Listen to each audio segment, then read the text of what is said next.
மகன் தூயாவியாரின் பெயராலே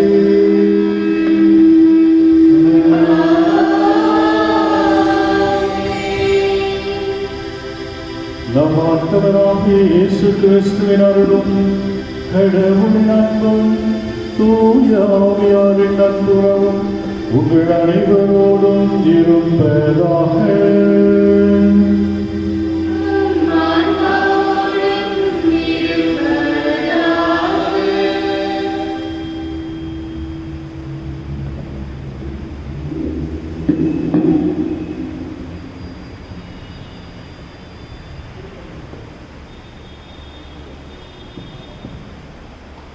இன்று பொதுக்காலம் 14ஆம் ஞாயிறு. நல்ல விதைகளாய் பலன் தரும் சீடர்களாய் வாழ்கிற இன்றைய இறை வார்த்தை நம்மை அழைக்கின்றது. மீண்டும் உவமைகளின் மூலம் பேசும் இறைமகன் தன் வயலில் நல்ல கோதுமை கதிர்கள் வளர வேண்டுமென்றால் தன்னை சுற்றியுள்ள வயல்களிலும் நல்ல கதிர்கள் வளர வேண்டும் என்ற எண்ணத்துடன் இவ்வுலகில் பலன் தரும் கதிர்களாய் வாழ்ந்திட நம்மை மீண்டும் அழைக்கின்றார். அதற்கான செயல் திட்டங்களாக உள்ளவை: நம் விசுவாசத்தை இன்னும் உறுதியோடு வளர்த்தல், மற்றவர்களின் மனமாற்றத்திற்கு அழைத்தல், உண்மையான கிறிஸ்தவ வாழ்வு வாழ்ந்து சமூகத்தை மாற்றுதல். இன்றைய நற்செய்தியில் இயேசுவும் உவமைகள் மூலம் இதே 3 குறிக்கோளை நமக்கு போதிக்கின்றார். வெறுப்பு, வன்முறை என்ற கலைகள் சூழ்ந்திருக்கும் இவ்வுலகில் நாம் நம்பிக்கையை தளர்விடாமல் அன்பு, அமைதி, ஒப்புரவு, மன்னிப்பு என்ற நற்கதிர்களை வளர்க்கும் வரத்தை இத்திருப்பலியில் வேண்டுவோம். கொரோனா அழிவிலிருந்து இவ்வுலகம் விரைவில் மீண்டு இயல்பு வாழ்க்கை தொடரவும், இக்கொரோனா கிருமிக்கு எதிராக உழைக்கின்ற ஒவ்வொரு நல்ல உள்ளங்களுக்காகவும் இத்திருப்பலியில் பக்தியுடன் மன்றாடுவோம்.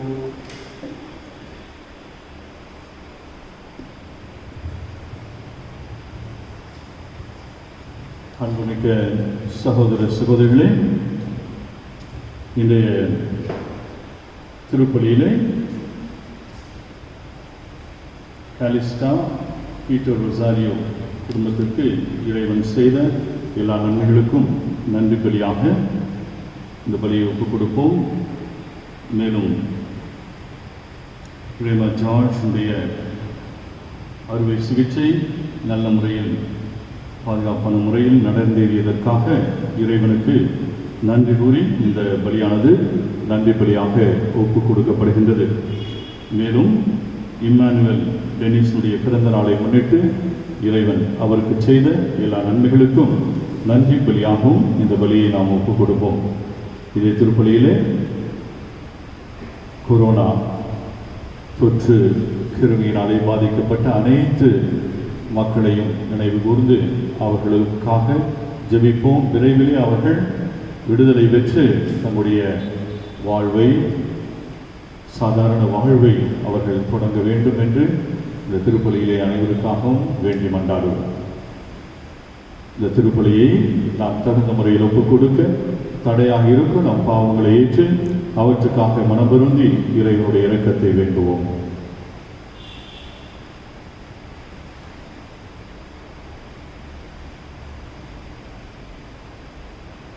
எல்லாம் வல்ல இறைவனிடமும்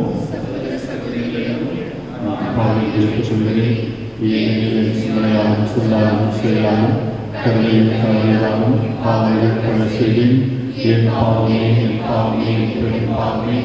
ஆகையால் புரியான புதிய மரியாதையும் வாழத்தூதர் புதிய அனைவரையும் சகோதர சகோதரிகளையும் விளையும் நம் இறைவனாகிய ஆண்டவரிடம் எனக்காக வேண்டிக் கொள்ள மன்றாடுகிறேன். எல்லாம் வல்ல இறைவன் நம் மீது இரக்கம் வைத்து நம் பாவங்களை எல்லாம் மன்னித்து நம்மை நிலை வாழ்வுக்கு அழைத்து செல்வாராக.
மன்றாடுகிறோம்.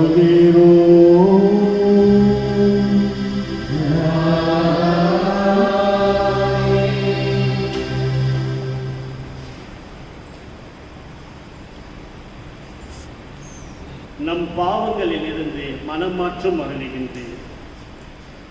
முதல் வாசகம் சாலமோனின் ஞான நூலிலிருந்து வாசகம். இயல் 12 இறை திரு வசனங்கள் 13 மற்றும் 16 முதல் 19 முடிய. ஆண்டவரே, உம்மை தவிர வேறு கடவுள் இல்லை. எல்லாவற்றின் மீதும் நீர் கருத்தாய் இருக்கிறீர். முறைகேடாக நீர் தீர்ப்பு வழங்குவதில்லை என்பதை யாரிடம் காட்ட வேண்டும்? உமது ஆற்றலே நீதியின் ஊற்று. அனைத்தின் மீதும் உமக்குள்ள ஆட்சியுரிமை அனைத்தையும் வாழும்படி விட்டு வைக்கிறது. மனிதர்கள் உமது வலிமையின் நிறைவை ஐயுறும் போது நீர் உம்முடைய ஆற்றலை காட்டுகிறீர்.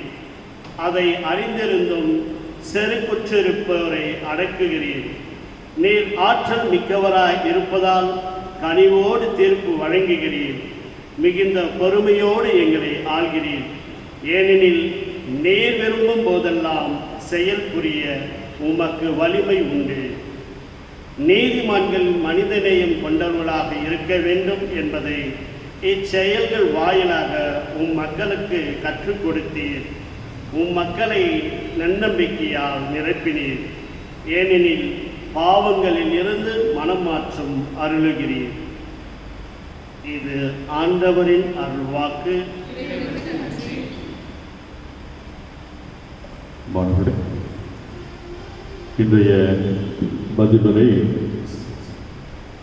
சங்கீதம் 86 வார்த்தைகள் சற்று மாற்றி நாம் பாட இருக்கிறோம். நீங்கள் பாட வேண்டிய வரிகள்: ஆண்டவரே, நீர் நல்லவர், மன்னித்து மறப்பவர்.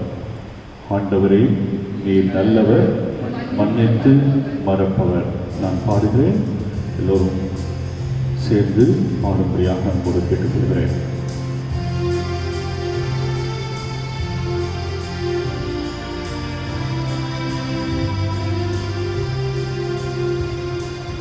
ஆண்டவரே, நல்லவர், மன்னித்து மறப்பவர்.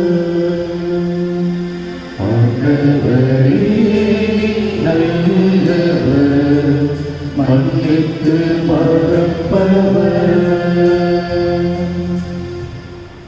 என் தலைவரே, நீர் நல்லவர், மன்னிப்பவர், உம்மை நோக்கி மன்றாடும் அனைவருக்கும் பேரன்பு காட்டுபவர்.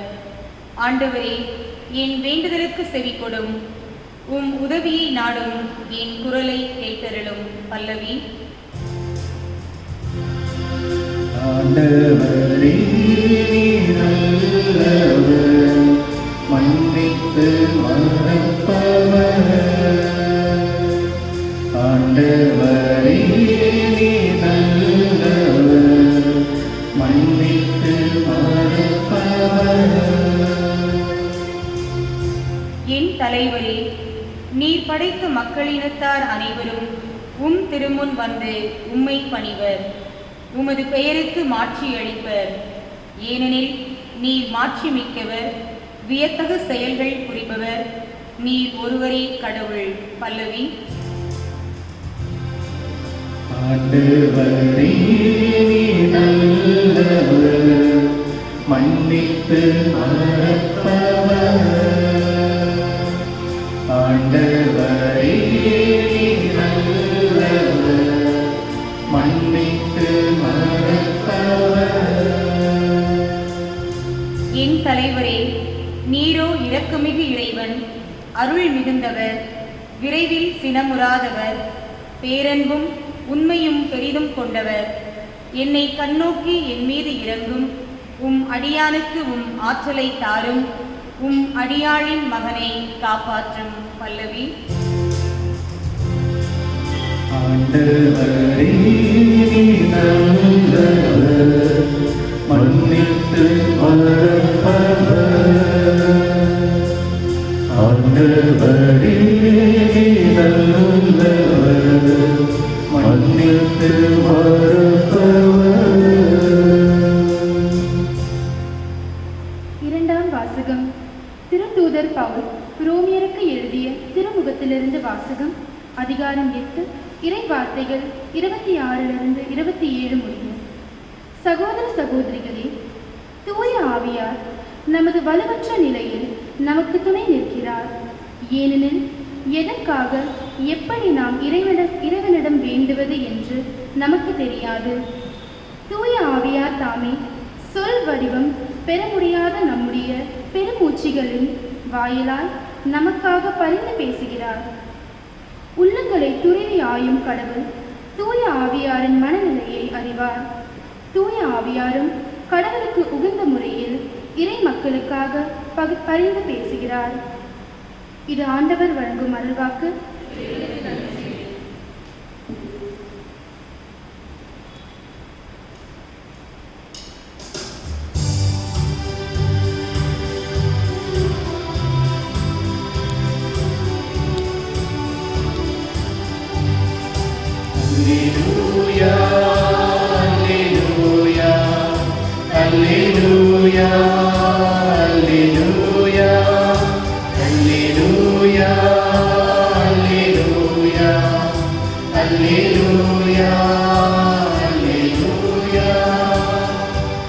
தந்தையே, விண்ணுக்கும் மண்ணுக்கும் ஆண்டவரே,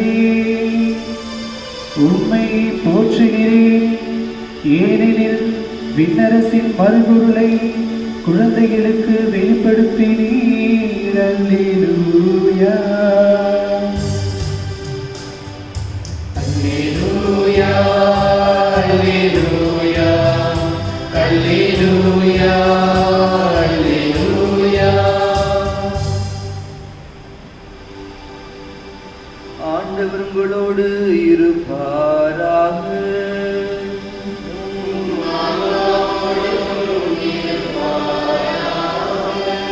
புனித மத்தேயு எழுதிய தூய நற்செய்தியிலிருந்து வாசகம்.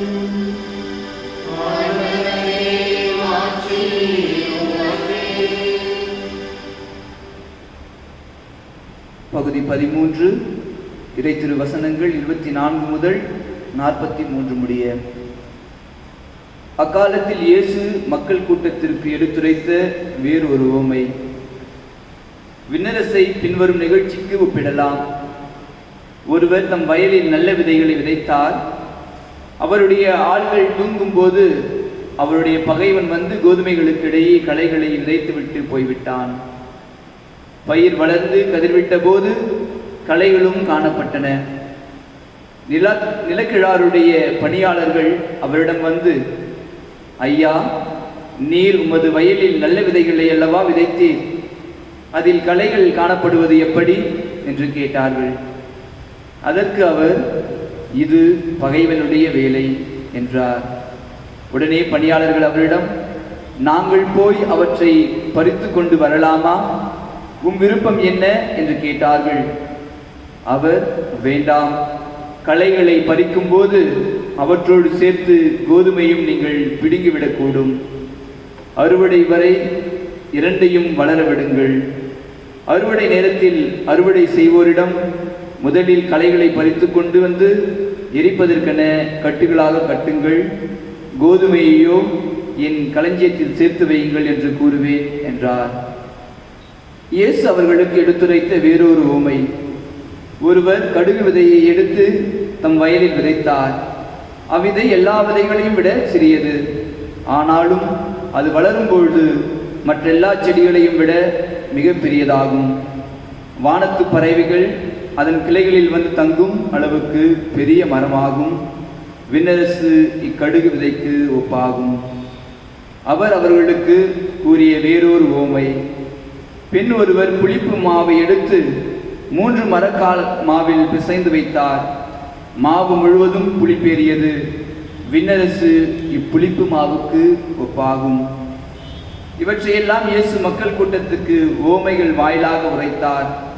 உவமைகள் இன்றி அவர் அவர்களோடு எதையும் பேசவில்லை. நான் உவமைகள் வாயிலாக பேசுவேன், உலகத் தோற்றம் முதல் மறைந்திருப்பவற்றை விளக்குவேன் என்று இறைவாக்கினர் உரைத்தது இவ்வாறு நிறைவேறியது. அதன் பின்பு இயேசு மக்கள் கூட்டத்தினரை அனுப்பிவிட்டு வீட்டுக்குள் வந்தார். அப்போது அவருடைய சீடர்கள் அவர் அருகே வந்து, வயலில் தோன்றிய களைகள் பற்றிய ஓமையை எங்களுக்கு விளக்கி கூறும் என்றனர். அதற்கு அவர் பின்வருமாறு கூறினார். நல்ல விதைகளை விதைப்பவர் மானிட மகன். வயல் இவ்வுலகம். நல்ல விதைகள் கடவுளின் ஆட்சிக்குட்பட்ட மக்கள். களைகள் தீயோனைச் சேர்ந்தவர்கள். அவற்றை விதைக்கும் பகைவன் அழகை. அறுவடை உலகின் முடிவு. அறுவடை செய்வோர் வானதூதர். எவ்வாறு களைகளை பறித்து தீக்கிரையாக்குவார்களோ அவ்வாறே உலக முடிவிலும் நடக்கும். மானிட மகன் தம் வானதூதரை அனுப்புவார். அவர்கள் அவருடைய ஆட்சிக்கு தடையாக உள்ள அனைவரையும் நெறிகெட்டோரையும் ஒன்று சேர்ப்பார்கள். பின் அவர்களை தீச்சுளையில் தள்ளுவார்கள். அங்கே அழுகையும் மங்களாய்ப்பும் இருக்கும். அப்போது நேர்மையாளர் தம் தந்தையின் ஆட்சியில் கதிரவனை போல் ஒளி வீசுவர். கேட்கச் செவியுள்ளோர் கேட்கட்டும். இது ஆண்டவரின் அருள்வாக்கு.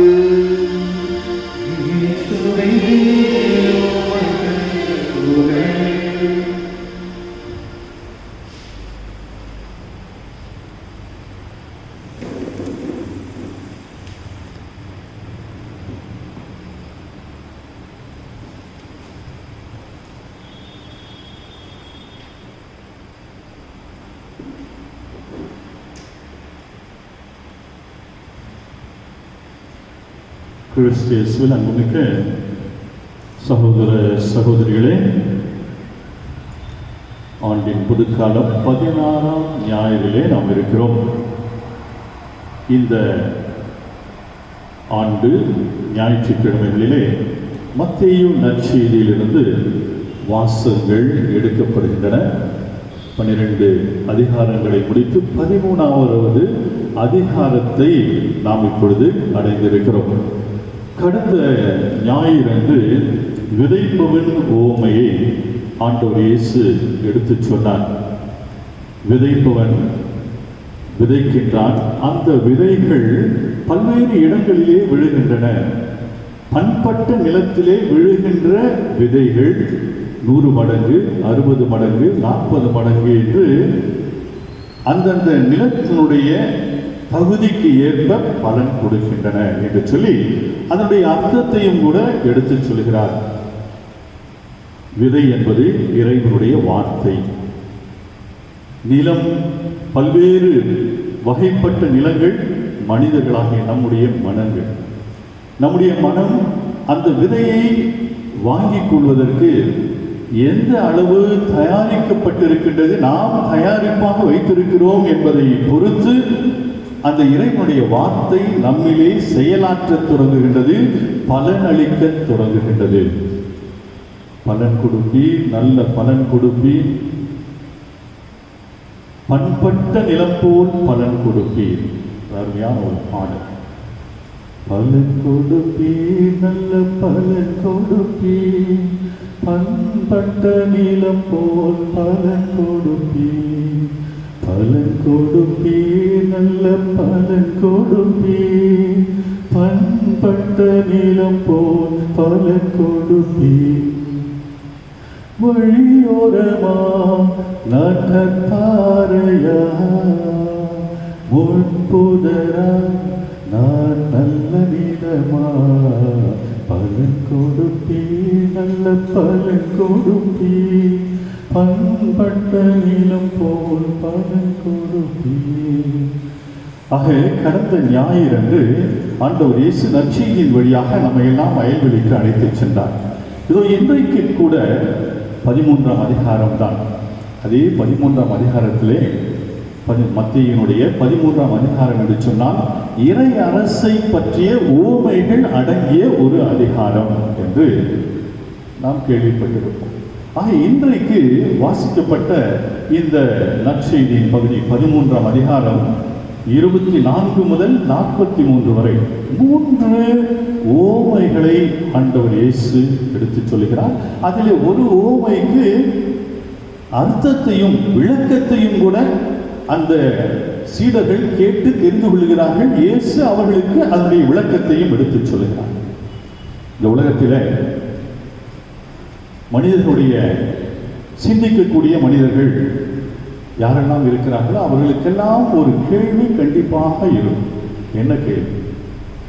கடவுள் ஒருவர் இருக்கிறார் என்று சொன்னால், அவர் நல்லவர் என்று சொன்னால், இந்த உலகத்திலே ஏன் தீமை இருக்கிறது, ஏன் தீயவர்கள் இருக்கிறார்கள், ஏன் தீமை மலிந்து கொண்டிருக்கிறது, தீயவர்களுடைய எண்ணிக்கை எதற்காக அதிகமாகிக் கொண்டே இருக்கிறது, தீமை செய்கின்றவர்கள் எல்லாம் அதிகமாக வளர்ந்து கொண்டே போகிறார்களே, இது எப்படி சாத்தியம்? கடவுள் நல்லவர் என்று சொன்னால், கடவுள் உள்ளார் என்று சொன்னால், இருக்கிறார் என்று சொன்னால், இது எப்படி நடக்கிறது? இந்த ஒரு கேள்வி $1,000,000 கேள்வி என்று சொல்வார். இயேசுடைய காலத்துக்கு முன்பே இருந்த ஒரு கேள்வி, இயேசுடைய காலத்துக்கு பின்பும் தொடர்ந்து கேட்டுக்கொண்டிருக்கக்கூடிய ஒரு கேள்வி இந்த கேள்வி. தீமை இந்த உலகத்திற்கு எப்படி வந்தது? ஏன் தீயவர்கள் மலிந்து கொண்டிருக்கிறார்கள்? தீமை இந்த உலகத்திலே மலிந்து விட்டது என்று சொல்லி ஏன் கடவுள் தண்டிக்கவில்லை? நாம் கூட பல நேரங்களில் யோசித்து பாருங்கள். நம்முடைய வாழ்க்கையில இந்த கேள்வியை கேட்டிருப்போம், கடவுள் ஏன் இதை அனுமதித்தார் என்று கண்டிப்பாக கேட்டிருப்போம். நமக்கு தீமை செய்தவர்கள், ஒருவேளை அவர்கள் நம்மை விட நன்றாக இருக்கிறார்கள், நல்ல முறையில் வளர்ந்து கொண்டிருக்கிறார்கள் என்பதை பார்க்கின்ற பொழுது இந்த கேள்வி எல்லாருடைய மனதிலும் வந்துதான் தீரும். அதற்கு ஒரு அருமையான பதிலை இன்றைய நற்செய்தி வாசகத்திலே ஆண்டவர் சொல்லுகின்ற அந்த நல்ல விதை, தீய விதை, களை ஆகிய இந்த ஊமையானது மிக அருமையாக எடுத்துச் சொல்லுகிறது. ஒரு விவசாயி தன்னுடைய நிலத்தை பண்படுத்தி அதிலே நல்ல விதைகளை, பண்படுத்தப்பட்ட நல்ல விதைகளை, தெரிந்தெடுக்கப்பட்ட நல்ல விதைகளை தான் விதைக்கிறான். அவை முளைத்து வருகின்ற பொழுது அவன் பார்க்கிறான், அந்த நல்ல பயிரோடு களைகளும் வருகின்றன. இது எப்படி வந்தது என்று அவனுக்கு புரியவில்லை. ஆனால் தீயோன், அவனுடைய எதிரி, அவனுக்கு தெரியாமல் இரவிலே வந்து களையினுடைய விதைகளையும் அவன் விதைத்து விட்டு சென்று விட்டான். ஆக அவருடைய வேலைக்காரர்கள் ஓடி வருகிறார்கள். ஏனென்றால் அவர்கள் எல்லாம் தன்னுடைய எஜமானனுக்கு பிரமாணிக்கமாக இருக்கிறோம் என்று காட்டுவதற்காக களைகளை நம்முடைய தீயோன் விதைத்து விட்டான். ஆகவே நாங்கள் உடனடியாக அந்த களைகளை பறித்து எடுக்கிறோம் என்று சொல்லி அவரிடம் வருகிறார்கள். வெரி குட், வெரி குட் என்று சொல்வார்கள் என்று நம்முடைய தலைவர் சொல்வார் என்று நினைக்கிறார்கள். ஆனால் தலைவர் என்ன சொல்லுகிறார்? இப்பொழுது வேண்டாம். அந்த களைகளும் பயிரோடு, நல்ல பயிரோடு தொடர்ந்து வளரட்டும். ஏனென்றால் ஒருவேளை நீங்கள் களைகளை பறிக்கின்ற பொழுது நல்ல பயிரையும் கூட பறித்து விடலாம். அதான் நம்முடைய நீதிமொழியிலே சொல்வார்கள், நீதிமன்றத்தில் அவர்களுக்கென்று ஒரு கேப்ஷன் இருக்கின்றது, அவர்களுக்கென்று ஒரு வரைமுறை இருக்கின்றது. 100 குற்றவாளிகள் தப்பித்துக் கொள்ளலாம், தண்டனைக்கு தப்பித்துக் கொள்ளலாம், ஆனால் ஒரு நிரபராதி தண்டிக்கப்படக்கூடாது. எல்லாரும், எல்லா நாயர்களும், எல்லா ஜட்ஜிகளும் படித்த ஒரு வாக்கு இது. அவர்களுக்கு கொடுக்கப்பட்டிருக்கின்ற முன்மொழி இது. 100 குற்றவாளிகள், அவர்கள் குற்றவாளிகளாக இருக்கட்டும், கொலையாளிகளாக இருக்கட்டும், 100 பேர் தண்டனையிலிருந்து அவர்கள் தப்பித்துக் கொண்டாலும் தண்டிக்கின்ற பொழுது அவர்களுக்குள்ளே ஒரு நிரபராதி தண்டிக்கப்பட்டு விடக்கூடாது என்பதற்காக அந்த 100 பேரையுமே விட்டுவிட வேண்டும். இதுதான் நீதியினுடைய அடிப்படை சட்டமாக இருக்கிறது. அப்படித்தான் ஆண்டவராகிய இயேசு சொல்லுகின்ற இந்த ஊமையிலே அந்த தலைவன், அந்த விவசாயி, விட்டுவிடுங்கள், கடைசி வரை வளரட்டும், நல்ல பயிரோடு அந்த களைகளும் தொடர்ந்து வளரட்டும் என்று சொல்கிறார். ஆக கடவுள் பொறுமையுள்ளவர், கடவுள் மன்னிக்கக்கூடியவர், கடவுள் தண்டிப்பதற்கு காலம் தாழ்த்துகிறார். எதற்காக? அந்த களைகள் மலிந்து போக வேண்டும் என்பதற்காக அல்ல, நல்ல பயிர் கெட்டு போக வேண்டும் என்பதற்காக அல்ல, மாறாக அந்த களைகளை எடுக்கின்ற பொழுது நல்ல பயிரும் எடுக்கப்பட்டு விடக்கூடாது என்பதற்காகத்தான். அன்றைக்க சகோதர சகோதரிகளே, பேதுருவுடைய 2வது மடலிலே 3வது அதிகாரம் 9வது வசனத்திலே பேதுரு மிக அழகாக இந்த கருத்தை எடுத்துச் சொல்வார். ஆண்டவர் தம் வாக்குறுதியை நிறைவேற்ற காலம் தாழ்த்துவதாக சிலர் கருதுகின்றார்கள். ஆண்டவர் தம்முடைய வாக்குறுதியை நிறைவேற்ற காலம் தாழ்த்துவதாக சிலர் கருதுகின்றனர். ஆனால் அவர் அவ்வாறு காலம் தாழ்த்துவதில்லை. மாறாக உங்களுக்காக பொறுமையோடு இருக்கிறார். உங்களுக்காக பொறுமையோடு இருக்கிறார். யாரும் அழிந்து போகாமல் எல்லோரும் மனம் மாற வேண்டும் என விரும்புகிறார். அன்புக்கு சகோதரர்களே, இன்றைக்கு விதைகளும் நல்ல விதைகளும் கலையும் என்கின்ற அந்த ஊமையின் வழியாக ஆண்டவர் இயேசு சொல்லுவது இதுதான். கடவுள் காத்திருக்கக்கூடியவர். எதற்காக? எல்லோரும் மனம் மாற வேண்டும், யாரும் தண்டிக்கப்பட்டு விடக்கூடாது என்பதற்காக காத்து கொண்டிருக்கக்கூடிய கடவுள் நம்முடைய கடவுள் என்று சொல்லி அதோடு 2 இறையரசை பற்றிய 2 ஊமைகளையும் எடுத்து சொல்கிறார். ஒன்று கடுகு விதை. கடுகு விதை, அந்த கடுகு விதை மிக விதைகள் எல்லாம் சிறிய விதையாக இருக்கிறது. ஆனால் அது சிறு சிறிதாக பொறுமையாகத்தான் வளர்கிறது. சிறு சிறிதாக வளர்ந்து ஒரு பெரிய செடியாக வளர்ந்து வானத்து பறவைகள் எல்லாம் அதிலே வந்து குடிகொள்வதற்கும் தஞ்சம் புகுவதற்கும் ஏற்ற ஒரு செடியாக மாறுகிறது. அதே போன்றுதான் இறையரசு என்பது இந்த உலகத்திலே விதைக்கப்பட்டு இருக்கின்ற ஒரு கடுகு விதையை போல இருக்கின்றது. அது சிறு சிறிதாகத்தான் வளரும். இன்றைக்கு நன்மை செய்கின்றவர்கள் எல்லாம் இந்த உலகத்திலே இருக்கத்தான் செய்கிறார்கள். அதெல்லாம் தெளிவுபடுத்தப்படுவதில்லை, விளம்பரங்கள் எல்லாம் கொடுக்கப்படுவதில்லை. இன்றைக்கு பத்திரிகைகளும் சரி, ஊடகங்களும் சரி, நல்லது செய்வதை பற்றி பெரிய விளம்பரங்கள் செய்வது கிடையாது. மாறாக யாரெல்லாம் தீமை செய்கிறார்களோ, யாரெல்லாம் கொலை செய்கிறார்களோ, இது போன்ற கொடூரமான தீமையை பற்றிய ஒரு விளம்பரம் தான் இன்றைக்கு ஊடகங்களிலேயும் பத்திரிகைகளிலும் நாம் பார்த்து கொண்டிருக்கிறோம். ஆனாலும் நாம் மனம் தளர்ந்து விடக்கூடாது. மாறாக நன்மை இருக்கத்தான் செய்கிறது. நன்மை விதைக்கப்பட்டிருக்கின்றது, இந்த உலகத்திலே விதைக்கப்பட்டிருக்கின்றது. பொறுமையாகத்தான் அது வளரும் என்று சொல்லி ஒரு மூங்கிலை பற்றி சொல்வார்கள். அந்த மூங்கில் 5 ஆண்டுக்கு பிறகுதான் அது நிலத்திலிருந்து வெளியே வரும் என்று சொல்லி. இங்கே கூட நான்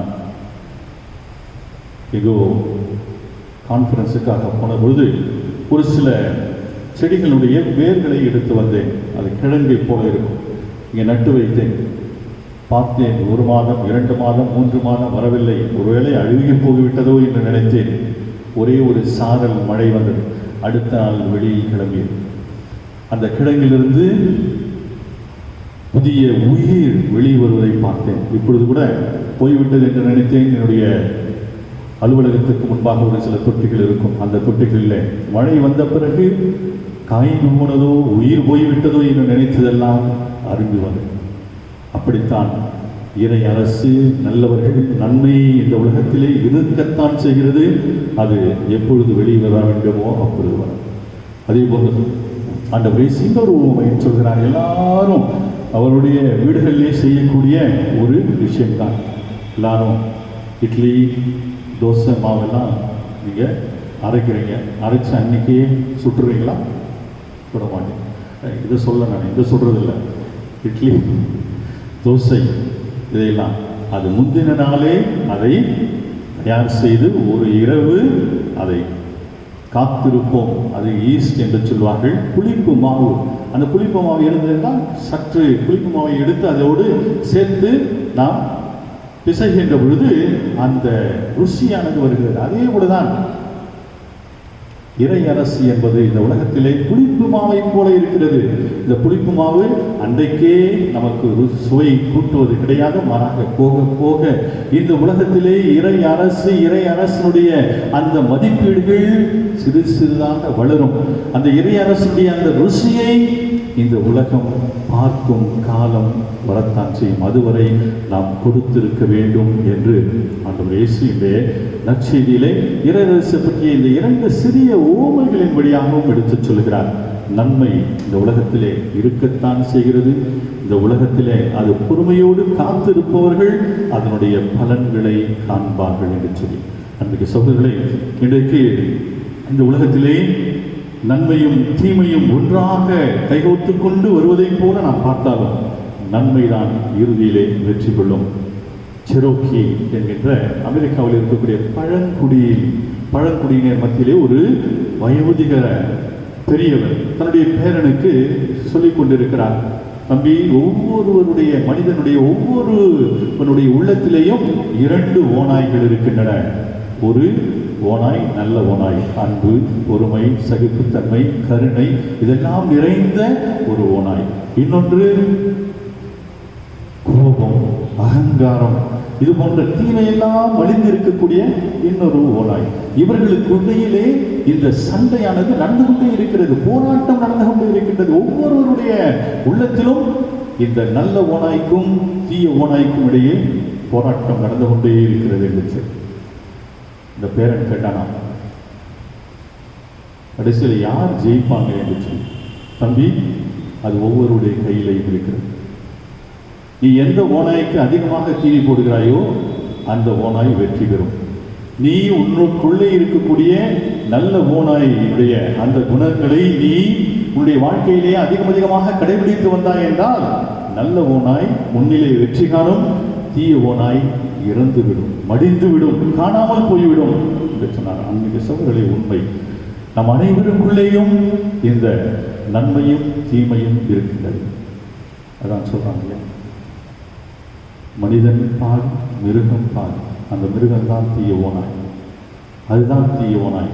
அதற்கு நாம் தீனி போட்டு வளர்க்கக்கூடாது. மாறாக நல்ல ஓநாய், நல்ல பண்புகளுக்கு நாம் இடம் கொடுத்து அவற்றை நாம் பயிற்றுவிக்கின்ற பொழுது, நாம் பயில்கின்ற பொழுது, பயிற்சி பெறுகின்ற பொழுது, நாமும் ஆண்டவர் இயேசு கூறியதைப் போல நல்ல விதைகளாக, நல்ல பயிராக இருந்து நல்ல பலனளிக்கக்கூடும் என்பதை இன்றைய வாசகங்கள் எல்லாம் நமக்கு எடுத்துச் சொல்கின்றன.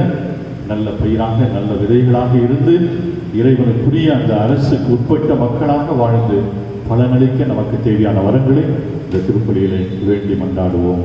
ஆமென்.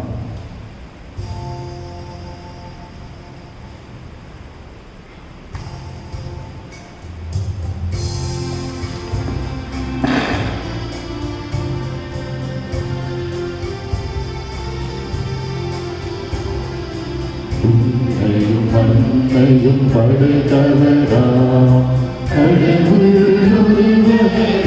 இருக்கின்றார், தந்தை மகன் துய ஆவியரா ஒன்றாய் வாழ்வாரை நம்புகிறேன்.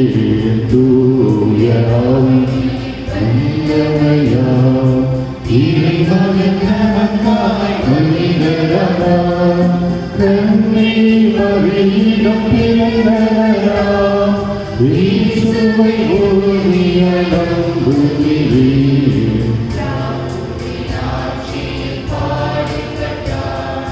சிலுவையில் இருந்து அடக்கப்பட்டார், 3ஆம் நாளில் உயிர்த்தெழுந்தார், இறப்பின் மீது வெற்றி கொண்டார். பின்னகம் வாழும் தந்தையிடம் தனியனை கொண்டு இருக்கின்றார். உலகம் முடியும் காலத்திலே கடுவரை பெறுவோம் பெறுவார். தூய ஆவியாரை நம்புகிறேன், பாரினில் அவற்றுமை வேண்டுகிறேன். பாவ மன்னிப்பு தூய்மை பெற்று பரிகார வாழ்வில் இணைந்திடுவேன். திரு அவை உரைப்பதை நம்புகிறேன், புனிதர்கள் உறவை நம்புகிறேன். உடலின் உயிர்ப்பை நிறைவாழை உறுதியுடனே நம்புகிறேன்.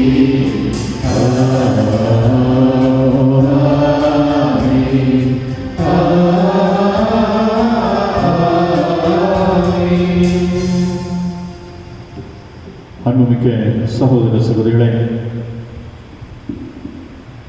இதோ இந்த கொரோனா நுண்கிருமியினுடைய தாக்கத்தினாலே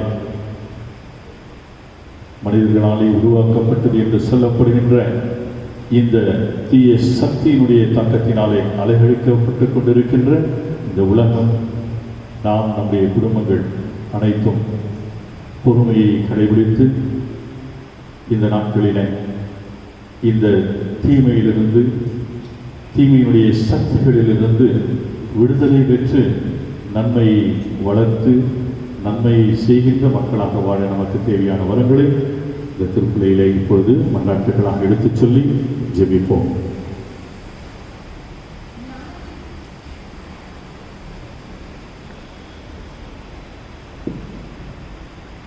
ஞானத்தின் தொடக்கமே எம் இறைவா, எம் திரு அவையை வழிநடத்தும் எம் திருத்தந்தை, ஆயர்கள், அருட்பணியாளர்கள் ஆகிய அனைவரும் தம் சொல்லாலும் செயலாலும் உமக்கு சான்று பகர திருப்பலியில் தன்னை மறைத்து இறை மக்களுக்கு மறு கிறிஸ்துவாக பிரதிபலிக்கவும் எடுத்துக்காட்டான வாழ்வு வாழவும் தேவையான ஞானத்தை பொழிந்திட வேண்டும் என்று இறைவா உம்மை மன்றாடுகிறோம். படைப்புகளின் நாயகனே என் இறைவா, இவ்வுலகம் இறை வெளிப்பாடு என்பதனை நாங்கள் அனைவரும் புரிந்து கொண்டு ஒருவருக்கொருவர் உதவி புரியவும், இருப்பவர்கள் இல்லாதவர்களோடு பகிர்ந்து வாழவும், அன்பு, மகிழ்ச்சி, பரிவு இவை இன்று மனித சமுதாயத்தில் நலிவடையாமல் பிறருக்கு உதவி புரியவும் அருள் பொழிய வேண்டும் என்று இறைவா உம்மை மன்றாடுகிறோம்.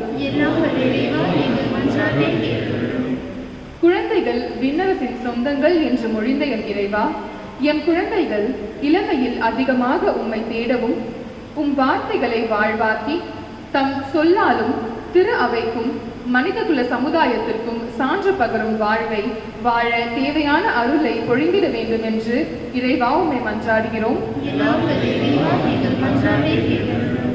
குடும்பங்களின் தலைவரே எம் இறைவா, இன்றைய நவீன வாழ்க்கையில் ஒன்று கூடி ஜெபிக்கவும், உரையாடல்களையும் உறவுகளை மேம்படுத்தவும், மதிக்கவும், மகிழ்ச்சி நிறைந்த வாழ்வை வழங்கிடவும், இறை அழைத்தலை அதிகமாக ஊக்குவிக்கவும், எம் குடும்பங்களை திரு குடும்பங்களாக மாற்றிடவும் தேவையான வரங்களை அருள வேண்டும் என்று இறைவா உம்மை மன்றாடுகிறோம்.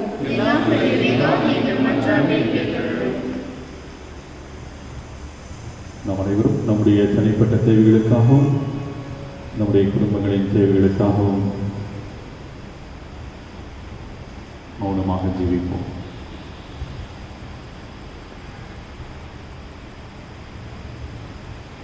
எங்கள் தாயின் தந்தையுமாகிய அன்பு தெய்வமே இறைவா, இதோ நாங்கள் அனைவரும் ஒரே குடும்பமாக உம்மிடம் நம்பிக்கையோடு சமர்ப்பித்த இந்த வேண்டுதல்களையும் மன்றாட்டுகளையும் கேட்டு எங்களுடைய தேவைகளை எல்லாம் நீர் நிறைவு செய்ய வேண்டும் என்றும், தீமையினுடைய சக்திகள், தீமையினுடைய ஆதிக்கத்திலிருந்து நாங்கள் விடுதலை பெற்று நன்மக்களாக வாழ எங்களுக்கு அருள் புரிய வேண்டும் என்று எங்கள் ஆண்டவராகிய கிறிஸ்து வழியாக உம்மை மன்றாடுகிறோம்.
சகோதர சகோதரிகளை நாம் அனைவரும் சேர்ந்து ஒப்புக் கொடுக்கின்ற இவ்வழி எல்லாம் வல்ல தந்தையாகிய இறைவனுக்கு ஏற்றதாகும்படி மன்றாடுவோம்.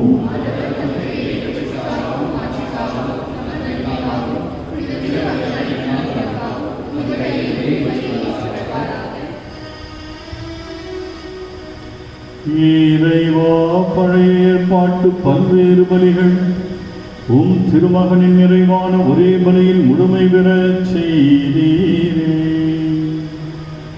ஆபேலின் காணிக்கைகள் மீது ஆசி வழங்கி புனிதப்படுத்தியது போல உமது மாட்சியின் மேன்மைக்காக இறைப்பற்றுள்ள உம்மடியார்கள் ஒவ்வொருவரும் செலுத்தும் பலியை ஏற்று அது அனைவரின் மீட்புக்கும் பயன்பட செய்வீராக. எங்கள் ஆண்டவராகிய கிறிஸ்து வழியாக உம்மை மன்றாடுகிறோம்.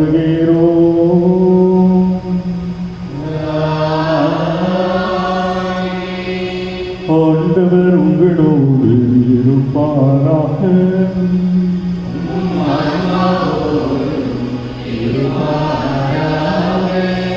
இதயங்களை மேலே எழுப்புங்கள்.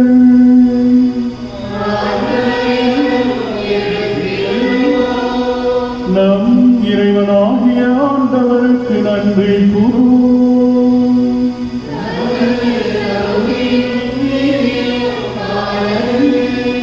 ஆண்டவரே, தூயவரான தந்தை என்றும் உள்ள எல்லாம் வல்ல இறைவா, எந்நாளும் எவ்விடத்திலும் நாங்கள் உமக்கு நன்றி செலுத்துவது மெய்யாகவே தகுதியும் நீதியும் ஆகும். எங்கள் கடமையும் மீட்புக்குரிய செயலுமாகும். நாங்கள் வாழ்வதும் இயங்குவதும் இருப்பதும் உண்மையிலேதான். இந்த உடலோடு வாழ்கையில் உமது பரிவிரக்கத்தின் பயன்களை மட்டுமே நாங்கள் நாள்தோறும் அனுபவிப்பதன்றி இப்பொழுது எங்களை வாழ்வின் கரையும் கொண்டுள்ளோம். ஏனெனில் உம்மாவியாரின் முதற் கனிகளை பெற்ற நாங்கள் பாஸ்கா மறை நிகழ்வின் பயன் எங்களுக்கு என்றென்றும் உண்டு எனவும் நம்புகின்றோம்.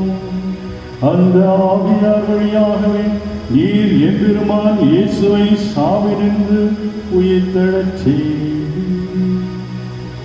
ஆகவே நாங்கள் வானவர் அனைவரோடும் சேர்ந்து உம்மை புகழ்ந்தேத்தி அக்களித்துக் கொண்டாடி ஆர்ப்பரித்து ஒரே குடும்பமாய் பாடுவர்.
ஆண்டவரே, நேர்மையாகவே தூயவர் தூய்மை அனைத்துக்கும் ஊற்று.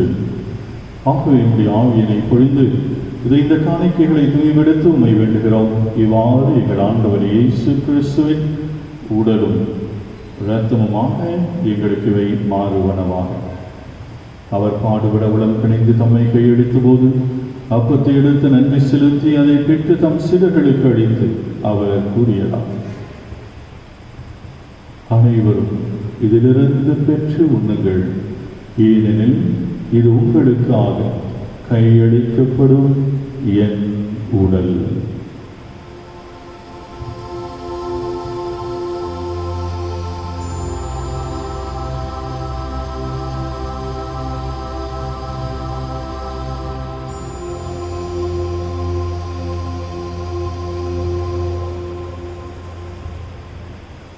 அவ்வண்ணமே இரவிருந்து அருந்தியவின் கிண்ணத்தையும் எடுத்து மீண்டும் அக்க நன்றி கூறி தம் சிறர்களுக்கு அடித்து அவர் கூறியதாகும்.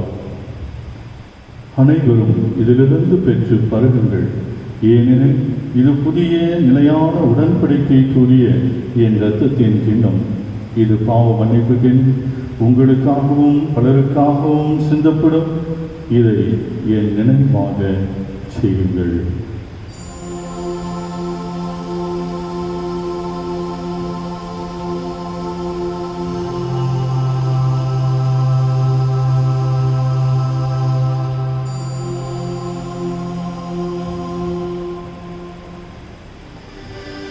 நம்பிக்கையின் மறைபொருள்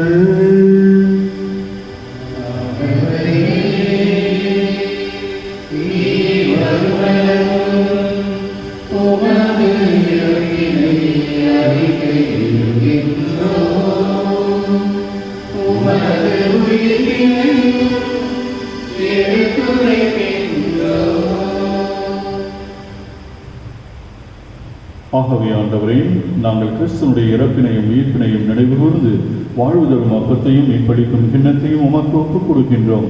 உம் திருமணம் என்று உமக்கு ஊழியம் புரிய தகுதி என்று எங்களை ஏற்றுக்கொண்டேன். எனவே உமக்கு நன்றி செலுத்துகிறோம். மேலும் கிறிஸ்துவனுடைய உடலிலும் இரத்தத்திலும் பங்கு கொள்ளும் எங்களை தூய ஆவியார் ஒன்று சேர்க்க வேண்டுமென உம்மை தாழ்மையாய் வேண்டுகின்றோம். ஆண்டவரே, உலகெங்கும் பரவியிருக்கும் திரு அவையை நினைவு கூர்ந்தருளும். எங்கள் திருத்தந்தை பிரான்சிஸ், எங்கள் பேராயர் ஜார்ஜ் ஆண்டனி சாமி, எல்லா திருநிலையினர் ஆகிய அனைவரோடும் திரு அவை அன்பில் நிறைவு பெறச் செய்திருளும். மேலும் வீட்டிலும் எதிர்நோக்குடன் கீழ்கொள்ளும் எங்கள் சகோதர சகோதரிகளையும் இறந்தோர் அனைவரையும் இரக்கத்துடன் நினைவு கூர்ந்து முது திருமுக ஒளியினுள் ஏற்றருளும். எங்கள் அனைவர் மீதும் இரக்கமாயிரும். கடவுளின் கன்னித்தாயான புனித மரியா, அவருடைய கணவரான புனித யோசேப்பு, புனித திருத்துதர்கள், இவ்வுலகில் முகந்தவராக இருந்தோர், எங்கள் பங்கின் பாதுகாவலியாக இருக்கின்ற புனித அபிலா திரேசம்மாள் ஆகிய புனிதர்கள் அனைவருடனும் நாங்கள் நிலை வாழ்வில் புகழும் தகுதி பெற்று உம் திருமகன் இயேசு கிறிஸ்து வழியாக புகழ்ந்தேத்து வருமருள உம்மை மன்றாடுகிறோம்.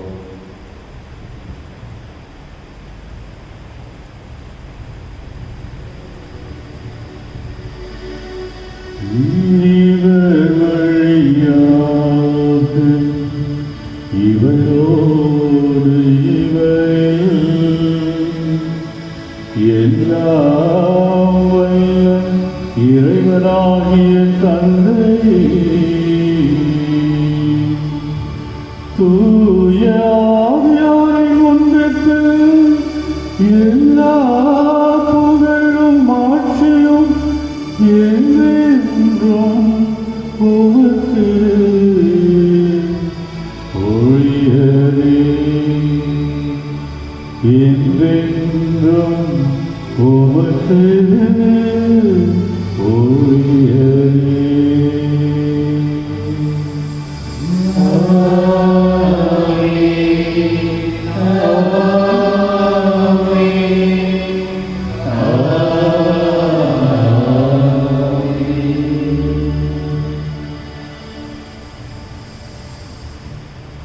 மீட்பரின் கட்டளையால் கற்பிக்கப்பட்டு இறைவடிப்பினையால் பயிற்சி பெற்ற நாம் துணிந்து பாடுவோம்.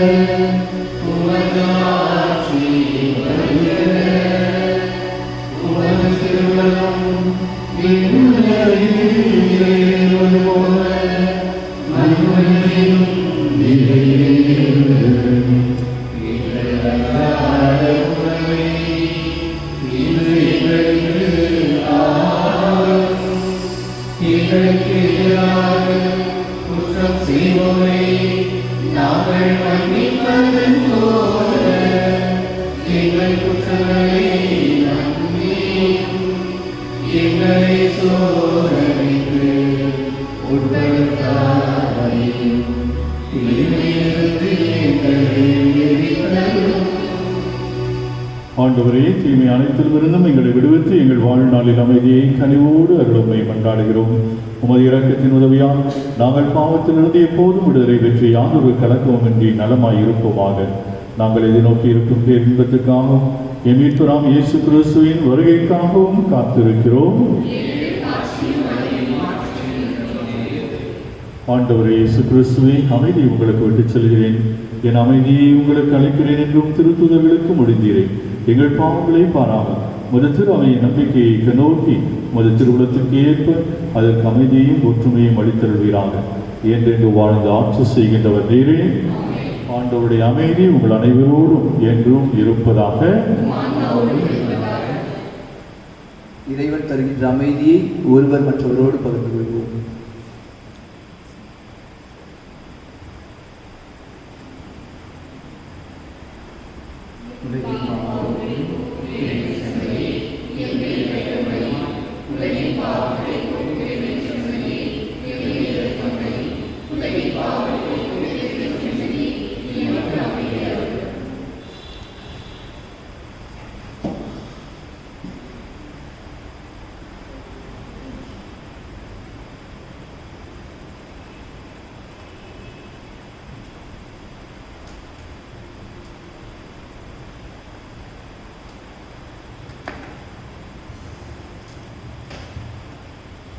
ஆண்டவரே இயேசு கிறிஸ்துவை நாங்கள் உட்கொள்ளும் திருவுடலும் இரத்தமும் எங்களை நீதி தீர்ப்புக்கும் தண்டனைக்கும் உள்ளாக்காமல் உமது பரிவிறக்கத்தால் எங்கள் மனதுக்கும் உடலுக்கும் பாதுகாப்பாகவும் நலமளிக்கும் அருமருந்தாகவும் இருப்பினவாக.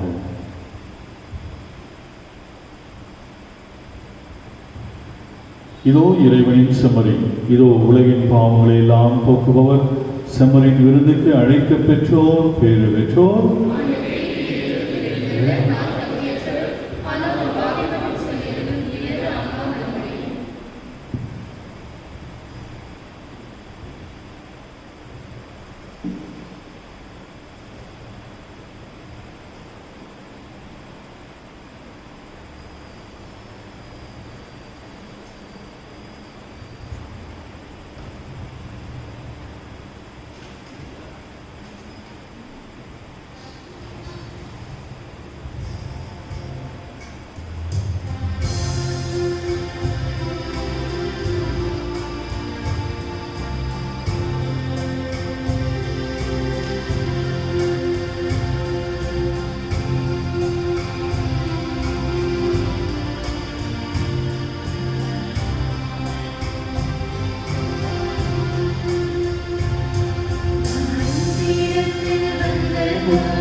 இரக்கமும் அருளுமுடைய ஆண்டவர் தம் வியத்தகு செயல்களை நினைவில் நிலைக்கச் செய்துள்ளார். அவர் தமக்கு அஞ்சி நடப்போருக்கு உணவு அளித்தார்.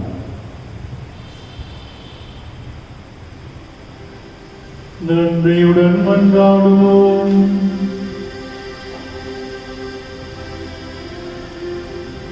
ஆண்டவரே, விண்ணகமறை நிகழ்வுகளால் நீர் நிறைவு செய்தவும் மக்களுடன் கனிவாய் தங்கியிருக்கவும் வேண்டுகின்றோம். பழைய நிலையிலிருந்து வாழ்வின் புதிய நிலைக்கு நாங்கள் கடந்து செல்ல எங்களுக்கு அருள் புரிவீராக. எங்கள் ஆண்டவராகிய கிறிஸ்து வழியாக உம்மை மன்றாடுகிறோம்.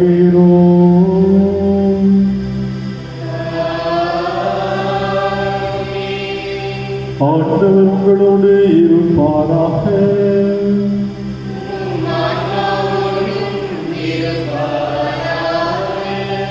எல்லாம் வல்ல இறைவன் தந்தை மகன் தூயாம் உங்கள் அனைவரையும் ஆசீர்வதிப்பாராக.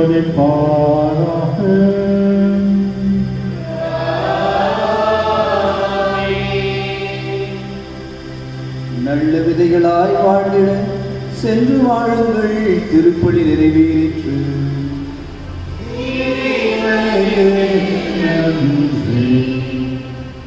மாணவர்களே,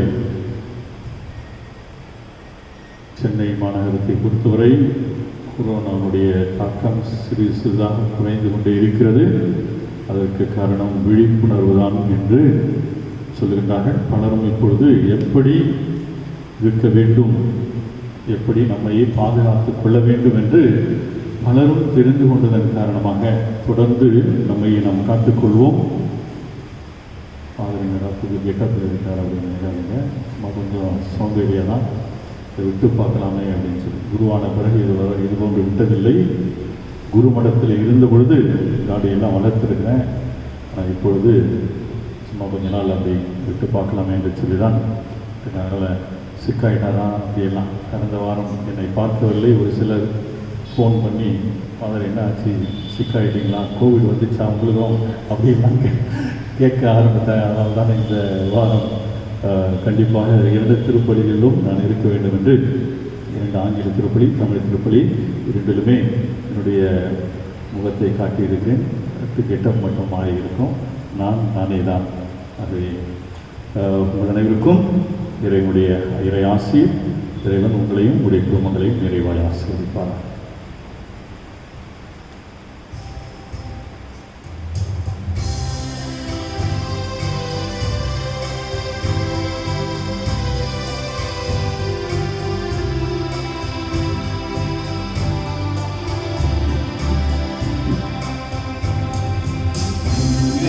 Thank you.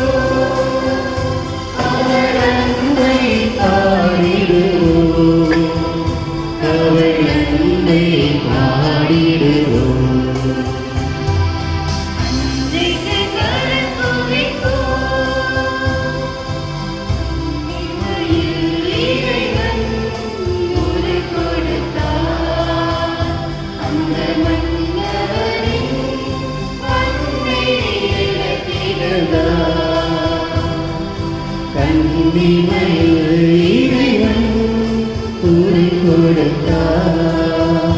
அந்த மன்னவனின் அன்னை எனக்கு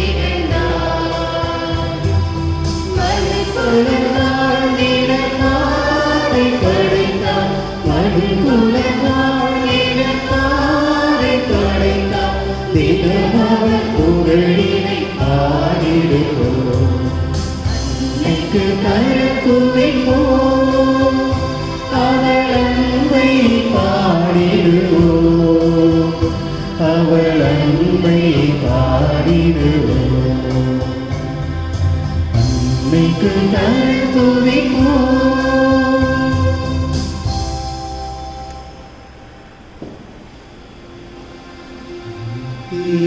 ஸ்துதிக்குரிய பரிசுத்த கருணைக்கு மத்தியாயாரே இத்திசையும் புரிவோம். தந்தை மகன் தூய ஆவியின் பெயராலே ஆமென்.